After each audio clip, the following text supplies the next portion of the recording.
Sumasahimpapawid mula sa Premier Ibanag City of the North.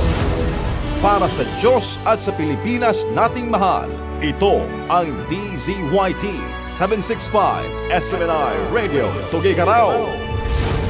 Kapartner mo sa balita at serbisyo.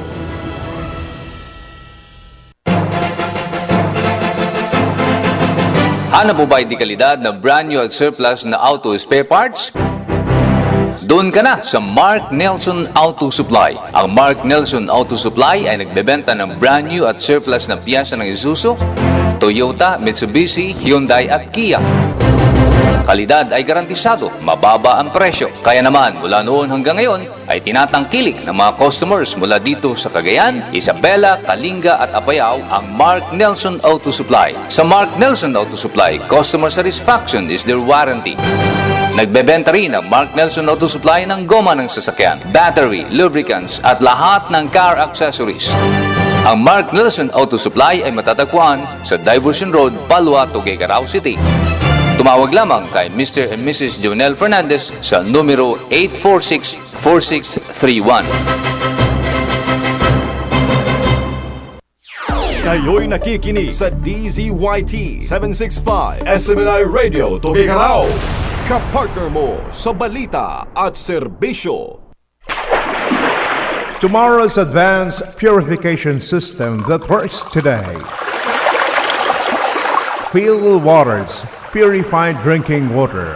Enjoy the quenching taste of water that has gone through the state-of-the-art purification system using multimedia pre-filtration, reverse osmosis system, polishing post-filtration, and UV sterilization, providing you the purest, cleanest, and safest water ever.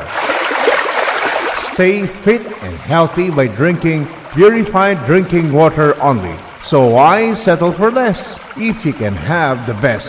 Phil Waters also cater purified ice cubes. For inquiries and delivery, please call us at 078-844-1379, 078-844-8908, 0917-578-2626. Phil Waters is located at 47A Diversion Road, San Gabriel, Tuguegarao City. Phil Waters is an affiliate of Phil Waters Technologies, provider of water treatment equipment, supplies, and services, both owned and managed by Mr. Gerard B. Abrigo. Phil Waters Purified Drinking Water.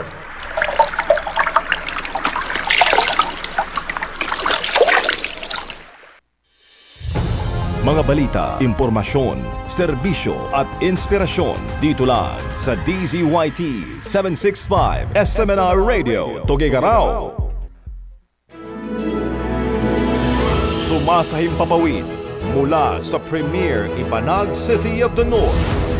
Para sa Diyos at sa Pilipinas nating mahal, ito ang DZYT 765 SMNI Radio Tuguegarao. Kapartner mo sa balita at serbisyo. SMNI Radio News Blast sa umaga. Mga balitang nag-aalala ngayong umaga. SMNI Radio News Blast sa umaga. Mga nag-aalab na balita sa Cagayan at Northern Luzon at sa buong Pilipinas. Mula sa DZYT 765 SMNI Radio News Center sa Tuguegarao City, narito ang inyong News Blasters.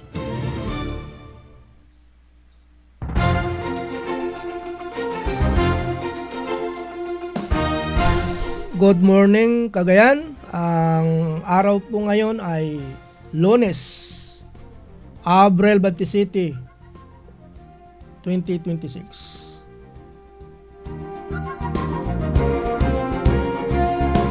Ang ating oras ay alas 6:04 ng umaga. Hatid po yan ng RBC Cable. Para sa ating mga balita nasyonal, 14 na lugar sa Pilipinas na nagtala ng Dangerous Heat Index galing sa Pag-asa. 14 na lugar sa bansa na nakapagtatala ng Dangerous Heat Index nitong linggo ayon sa Philippine Atmospheric Geophysical and Astronomical Service Administration o PAGASA. Pinakamataas ang naitala sa Guianan, Eastern Samar at Dumangas, Iloilo na parihong umaabot sa 45 degrees centigrade na heat index. Ayon sa PAGASA, ang heat index ay sukatan ng kombinasyon ng init at halumigmig na nakakaapekto sa kakayanan ng katawan na magpapalamig. Kabilang pa ng mga lugar ay nasa dangerous level ang ilang bahagi ng Aurora, Zambales, Bulacan, Cavite, Palawan, Masbate, Capiz, Iloilo at Negros. Nagbabala ang PAGASA na ang heat index na 42 degrees centigrade hanggang 51 o degrees centigrade ay delikado at maaaring magdulot ng heat cramps, heat exhaustion at posibleng heat stroke.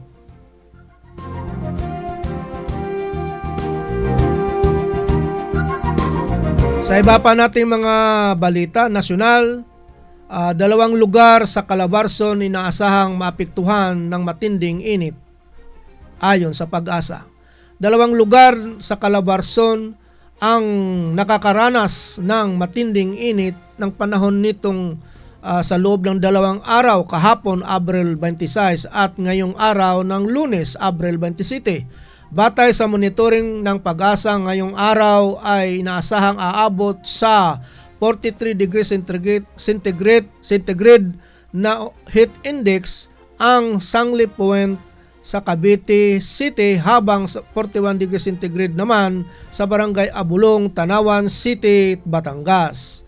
Ayon sa PAGASA, ang heat index na 42 degrees centigrade hanggang 51 degrees centigrade ay nasa danger level, habang 33 degrees centigrade hanggang 41 degrees centigrade ay nasa extreme caution category. Nagpaalala ang ahensya sa publiko na uminom ng sapat na tubig, umiwas sa matagal na pagkabilad sa araw, bagsuot ng preskong damit at limitahan ang mabibigat na outdoor na activity upang maiwasan ang heat stroke at iba pang sakit na dulot ng init. Sa iba pa nating mga balita, mahigit 1.13 million PUV drivers nakatanggap ng 5,000 cash aid mula DSWD. Umaabot sa mahigit 1.13 million transport drivers sa buong bansa ang nakatanggap ng tig 5,000 pesos cash relief assistance mula sa Department of Social Welfare and Development or DSWD bilang ayuda sa gitna ng energy emergency.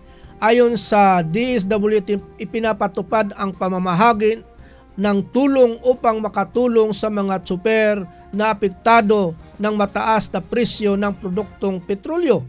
Sa tala hanggang Abril 25, pinakamarami ang benepisyaryong tricycle driver na umaabot sa 841,789. Sinundan ng motorcycle, taxi at delivery drivers, POJ drivers at TNBS driver. Kabuuan bilang piso na ang napapamahaging ayuda bilang dagdag pangtustos ng mga tsuper sa pang-araw-araw na pangangailangan sa kanilang pamilya. Patuloy namang ang DSWD tumawag ng Angel of Red Beast Volunteers na mabilis na distribusyon ng cash assistance sa ibang rehiyon ng bansa.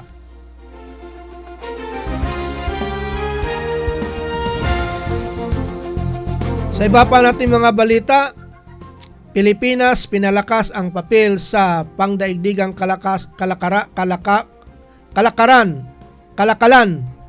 ayon sa DA.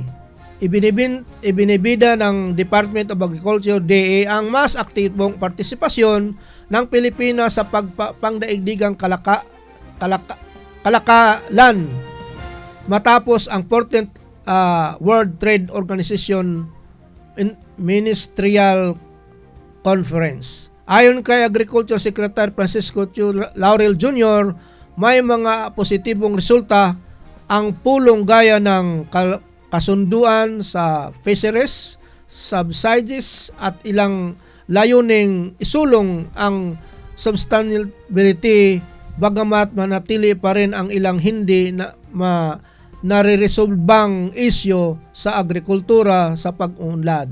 Binigyan din ng mga na patuloy na mahalaga ang wato sa kabila ng mga hamon sa pangdaigdigang ekonomiya at nakasalalay ngayon ang mga bansa na pagpatupad ng mga pagkasunduan. Dagdag pa ng DA, mahalaga ng patuloy na koordinasyon ng mga ahensya ng pamahalaan upang maisalin sa konkretong benepisyo ang mga internasyonal na kasunduan para sa ekonomiya ng bansa.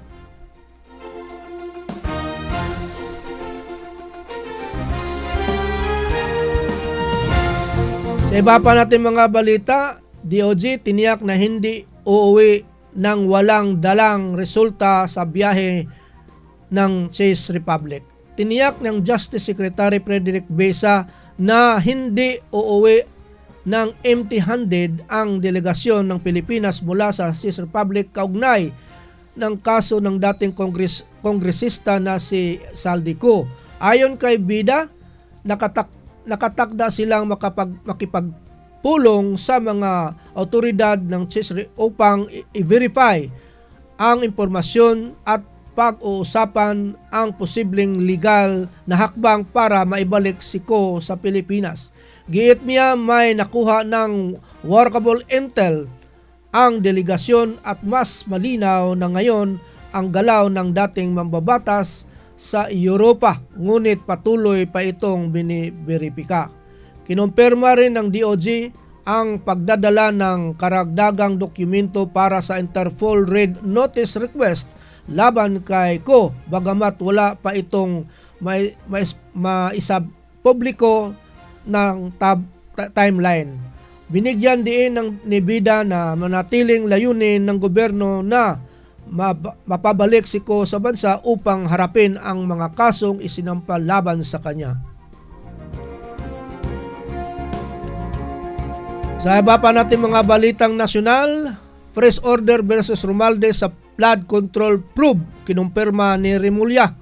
Kinumpirma ni Ombudsman Jesus Crispin Boyeng Remulla na si dating House Speaker Martin Romualdez ang tinutukoy na subject ng press order na inisyo ng Court of Appeals kaugnay ng flood control investigation ng Anti-Money Laundering Council o AMLAC. Ayon kay Remulla, sinasa ilalim sa press order ang mga bank accounts at iba pang assets ng dating leader ng Kamara bilang bahagi ng investigasyon na umano'y anomalya. Nang unang inianunsyo ng AMLAC ang pagkuha ng press order laban sa isang prominent lawmaker na umano'y sangkot sa kontrobersya na sumasaklaw sa ilang bank accounts, insurance, policies at mga ari-arian. Dagdag pa ni Remulla, inaasahan ang paghahain ng hanggang 6 na kaso kaugnay ng flood control scandal sa loob ng susunod na 2 linggo.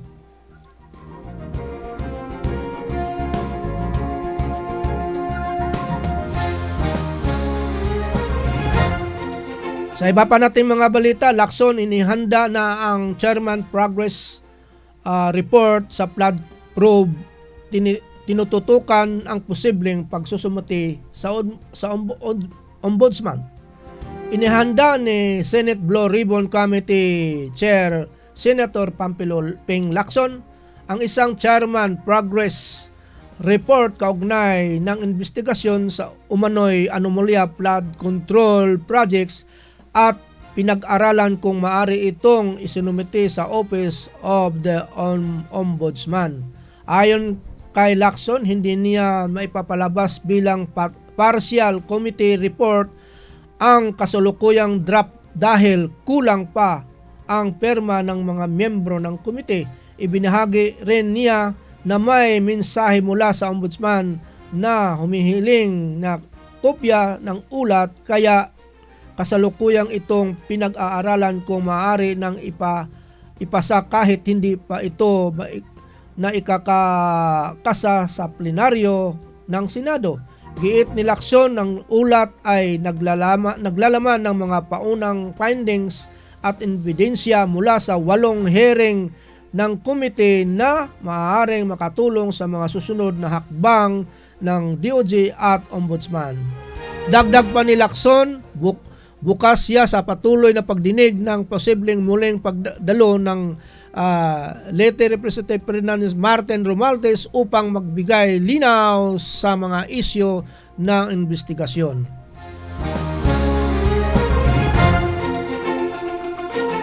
Sa iba pa natin mga balita, asawa ni BP Sara nagsampa ng reklamo laban sa BSP, AMLAC at ilang miyembro ng House panel. Tuluyan ng naghahain ng criminal compliant si Attorney Mans Carpio, asawa ni Vice President Sara Duterte, laban sa Bangko Sentral ng Pilipinas, Anti-Money Laundering Council, AMLAC at ilang miyembro ng House Committee on Justice. Isasampa ang kaso sa Quezon City Prosecution Office ngayong araw, Abril 27. Kaugnay ito sa paglabag ng Anti-Money Laundering Act, Bank Secrecy Law at Data Privacy Act matapos isapubliko ng pagdinig ng Kamara sa confidential bank record ng mag-asawa. Naunang inuulat ng AMLAC na umaabot sa 6.7 billion piso ang mga covered na suspicious transaction na nakatala sa ilalim ng kanilang mga pangalan. Iginiit ni Carpio na malinaw ang batas na ipinagbabawal ang anumang paglalantad ng mula ulat sa isinusumite na AMLAC at walang itong anumang exemption. Binigyan din niya na ang ganitong paglabag ay hindi lamang pagtalikod sa batas kundi paglabag din sa karapatan sa privacy at due process. Dagdag pa ni Carpio, ginamit umano ang paglabag ng nasabing impormasyon bilang bahagi ng political attack at black propaganda kaugnay na nalalapit na halalan sa 2028. Posible ring aniyang magdulot ng banta sa tiwala ng publiko sa sistema ng pagbabangko sa bansa at ginagawang paglabas sa mga sensitibong impormasyon.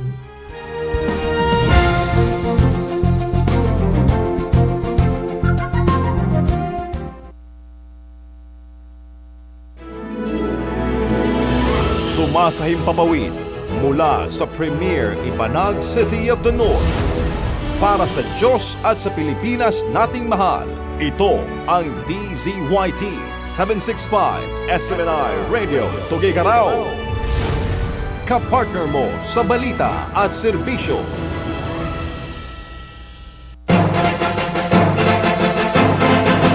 Hanap mo ba di kalidad na brand new at surplus na auto spare parts?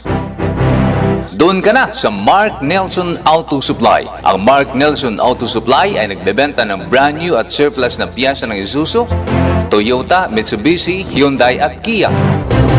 Kalidad ay garantisado, mababa ang presyo. Kaya naman, mula noon hanggang ngayon, ay tinatangkilik ng mga customers mula dito sa Cagayan, Isabela, Kalinga at Apayao ang Mark Nelson Auto Supply. Sa Mark Nelson Auto Supply, customer satisfaction is their warranty. Nagbebenta rin ang Mark Nelson Auto Supply ng goma ng sasakyan, battery, lubricants at lahat ng car accessories. Ang Mark Nelson Auto Supply ay matatagpuan sa Diversion Road, Palwa, Tuguegarao City. Tumawag lamang kay Mr. and Mrs. Jonel Fernandez sa numero 846-4631. Kayo'y nakikinig sa DZYT 765 SMNI Radio Tugigarao.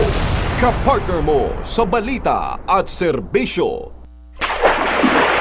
Tomorrow's advanced purification system that works today. Phil Waters, purified drinking water. Enjoy the quenching taste of water that has gone through the state-of-the-art purification system using multimedia pre-filtration, reverse osmosis system, polishing post-filtration, and UV sterilization, providing you the purest, cleanest, and safest water ever. Stay fit and healthy by drinking purified drinking water only. So why settle for less if you can have the best? Phil Waters also cater purified ice cubes. For inquiries and delivery, please call us at 078-844-1379, 078-844-8908, 0917-578-2626. Phil Waters is located at 47A Diverson Road, San Gabriel, Tuguegarao City. Phil Waters is an affiliate of Phil Waters Technologies, provider of water treatment equipment, supplies, and services, both owned and managed by Mr. Gerard B. Abrigo. Phil Waters Purified Drinking Water.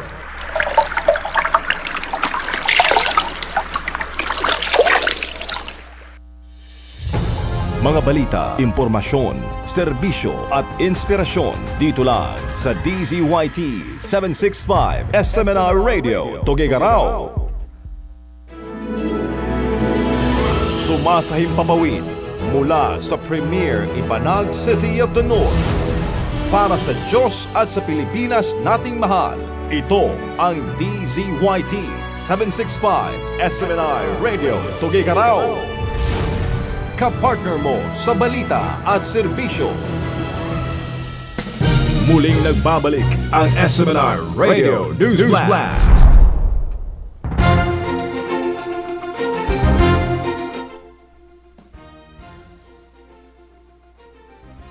Oras, alas 6:22 ng umaga. Ang oras na yan hatid sa inyo ng RBC Cable. Para sa ating mga balita, lokal, mataas na temperatura naramdaman sa lungsod ng Tuguegarao City. Ang matinding init kung saan inaasahang aabot sa higit na 35 degrees centigrade ang temperatura ngayong linggo. Kilala ng lungsod bilang isa sa mga pinakamainit sa bansa, kaya pinaalalahanan ang publiko na umiwas sa matinding sikat ng araw at uminom ng sapat na tubig upang maiwasan ang heat-related illnesses. Sa iba pa natin mga balita tungkol sa viral video issue, nilinaw ng dating opisyal, samantalang naging usap-usapan sa social media ang isang viral video na nagpapakita ng isang lalaki na tila hinahabol ang isang sasakyan. Kaugnay nito, naglabas ng pahayag ang isang dating opisyal sa Cagayan upang itinanggi ang mga kumakalat na aligasyon at linawin ang tunay na nangyari sa insidente. Ayon sa kanya, mali ang interpretasyon ng ilang netizen at hinikayat ang publiko na huwag agad maniwala sa mga hindi beripikadong impormasyon online. Sa iba pa natin mga balita, lokal, sunog sa auto parts shop pinapaimbestigahan ng autoridad. Nagpatuloy ang investigasyon ng Bureau of Fire Protection or BFP matapos nasunog ang isang auto parts shop sa Tuguegarao City kamakailan. Ayon sa ulat, naganap ang insidente noong gabi ng Abril 14 kung saan mabilis na kumalat ang apoy at nagdulot ng malaking pinsala sa ari-arian. Wala namang naiulat na nasawi sa insidente, ngunit patuloy na inaalam ang sanhi ng sunog kung ito ba ay dulot ng electrical fault o kapabayaan. Pinapayuhan ng BFE ang mga residente at negosyante na regular na suriin ang kanilang electrical connection upang maiwasan ang kahintulad na pangyayari. Sa iba pa natin mga balita, matinding tagtuyot patuloy na pinapasan ng mga magsasaka. Patuloy na naranasan sa lalawigan ng Isabela ang epekto ng matinding tagtuyot na nagdudulot ng malaking pinsala sa agrikultura. Ayon sa ulat, nasa halos 49,000 hektarya na pananim, partikular na ang mais, ang naapektuhan at maaring umabot sa 80% ang bawas sa ani ng mga magsasaka. Dahil dito nanatili ang deklarasyon ng state of calamity sa lalawigan upang mapabilis ang pagpabibigay ng tulong at suporta sa mga apektadong sektor.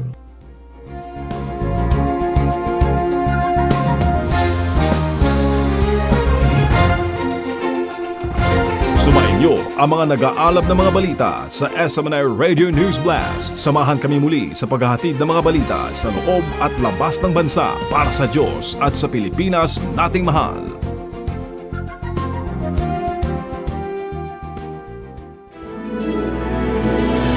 Sumasahim papawid mula sa Premier Ibanag City of the North. Para sa Diyos at sa Pilipinas nating mahal, ito ang DZYT 765 SMNI Radio Tuguegarao. Kapartner mo sa balita at serbisyo.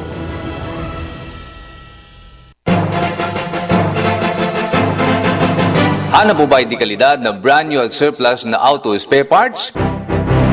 Doon ka na sa Mark Nelson Auto Supply. Ang Mark Nelson Auto Supply ay nagbebenta ng brand new at surplus na piyesa ng Isuzu, Toyota, Mitsubishi, Hyundai at Kia. Kalidad ay garantisado, mababa ang presyo. Kaya naman mula noon hanggang ngayon ay tinatangkilik ng mga customers mula dito sa Cagayan, Isabela, Kalinga at Apayao ang Mark Nelson Auto Supply. Sa Mark Nelson Auto Supply, customer satisfaction is their warranty.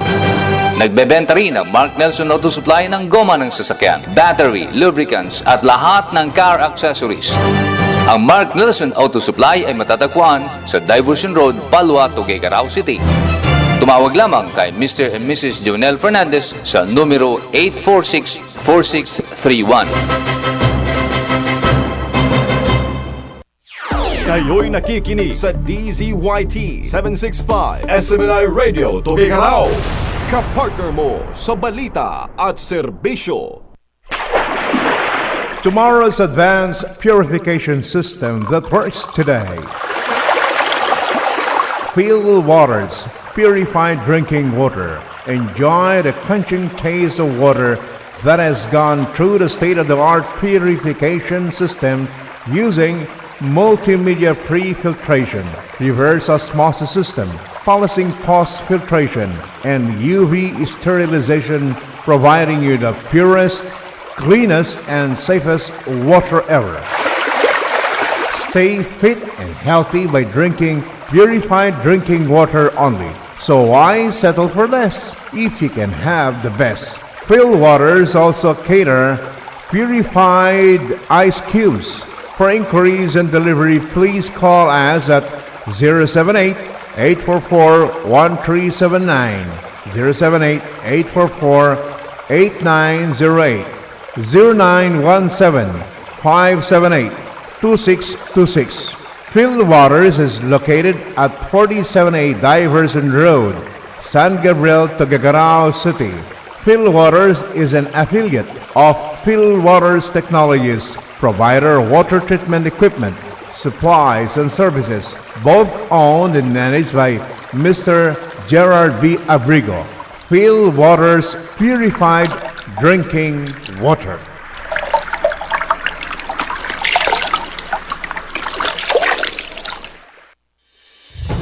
Mga balita, impormasyon, serbisyo at inspirasyon dito lang sa DZYT 765 SMNR Radio, Tuguegarao. Sumasahimpapawid mula sa Premier Ibanag City of the North. Para sa Diyos at sa Pilipinas nating mahal, ito ang DZYT 765 SMNI Radio Tuguegarao. Kapartner mo sa balita at serbisyo.